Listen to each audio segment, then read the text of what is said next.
Sir நீங்க மேட்டுப்பாளையம் தொகுதியில பண்ண சாதனை பட்டியலில் இப்போ நம்ம உழவர் சந்தை கூட்டிட்டு வந்திருக்கீங்க சார் என்ன இதை பத்தி சொல்லுங்க சார். சார் உழவர் சந்தைங்கிறது தலைவர் கலைஞருடைய மைண்டில் தோன்றுறது. இது வந்து உழவர் சந்தைங்கிறது வந்து அமெரிக்காவில் தான் இந்த உழவர் சந்தைங்கிறது உருவானது. சரி சரி. ஏன்னா விவசாயினுடைய விளை பொருள்களுக்கு ஒரு நியாயமான விலை கிடைக்கணும், நேரடியாக மக்களுக்கு விற்பனை செய்யணுங்கிற ஒரே நோக்கத்தோடு தான் இந்த உழவர் சந்தை வந்து தலைவர் கலைஞர் வந்து ஒரு ஆட்சி காலத்தில் தமிழ்நாடு முழுவதும் ஓப்பன் பண்ணாங்க சார். ஓகேங்க சார். அதில் வந்து நமக்கு இங்கே ஒரு வாய்ப்பு கிடைச்சிது. Okay okay. நாங்கள்லாம் பரவாயில்ல பார்ட்டி ஆளுகளாக இருக்காங்க. சரிங்க. இந்த இடத்த வந்து தேர்வு பண்ணி அன்றைக்கி உழவர் சந்தைங்கிறது வந்து இங்கே ஓப்பன் பண்ணோம். இந்த சுற்று வட்டாரத்தில் நிறைய விவசாயிகள் நிறைய காய்கறிகள் உற்பத்தி பண்ணுறாங்க சார். சரிங்க சார். அவங்களுக்கு வந்து இங்கே நேரடியாக வந்தால் ஒரு மார்க்கெட்டில் ஒரு ரேட்டு கிடைச்சிருங்க. சரிங்க சார்.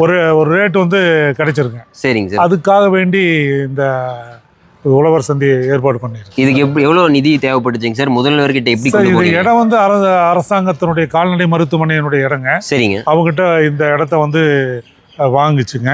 சரிங்க. வாங்கி இந்த இடத்த வாங்கி இந்த உழவர் சந்தைக்கு உண்டான அமைப்புகள் எல்லாம் ஏற்படுத்தி சரிங்க தலைவர் நேரடியாக அதாவது உழவர் சந்தை காலையில் எந்த அளவுக்கு எத்தனை மணிக்கு திறக்கிறாங்க, எத்தனை மணிக்கு க்ளோஸ் பண்ணுறாங்கிறது அன்றைக்கி இருக்கக்கூடிய கலெக்டர் மாவட்ட ஆட்சித்தலைவர் சந்தானம் அவர்கிட்ட டெய்லி கேட்பார். சரிங்க. மேட்டுப்பாளையத்தில் எப்படி சேல்ஸ், எப்படி கோயம்புத்தூரில் இருக்கக்கூடிய உழவர் சந்தை சேல்ஸ் அப்படின்னு சொல்லி டெய்லி கேட்டு இது போல் ஒவ்வொரு கடையை பிரித்தாங்க சார் அன்றைக்கி. சரிங்க சார். இதில் ஒவ்வொருத்தருக்கும் ஒவ்வொரு கடை. ஓகே. இது வந்து ஒரே ஆளுக்கு ஒரு இடம் கிடையாதுங்க.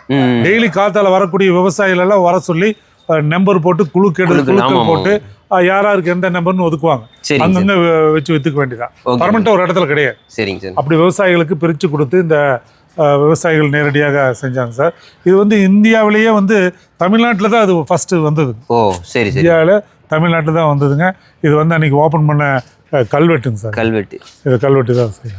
அன்றைக்கி துணை முதல்வர் தான் அன்றைக்கி மாநகராட்சி மேயராக இருந்தார்.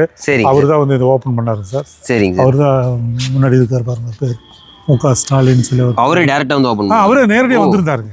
நேரடியாக வந்து இதை ஓப்பன் பண்ணாருங்க. உங்களோட அந்த 4 ஆண்டு பீரியட்ல நிறைய பண்ணியிருக்கு சார்.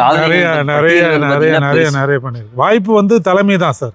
இடைவிடாத பணி, பொற்கால ஆட்சி, நிறைய சாதனைகள், திட்டங்கள் எல்லாம் நீங்க நிறைய பண்ணுச்சு. பட்டியல் பெருசா போயிட்டே இருக்குங்க சார். இன்னும் நிறைய இருக்கு சார். இன்னும் ஆயிரக்கணக்கான பில்டிங் இருக்கு. உங்களுக்கு சும்மா ஒரு 50 தான் காட்டியிருக்கேன். சரி சரி. இன்னும் நிறைய இருக்குங்க. சரிங்க சார். அடுத்தது போலாமாங்க சார்? கண்டிப்பா போலாம் சார். காட்டுற பாருங்க. சரிங்க சார்.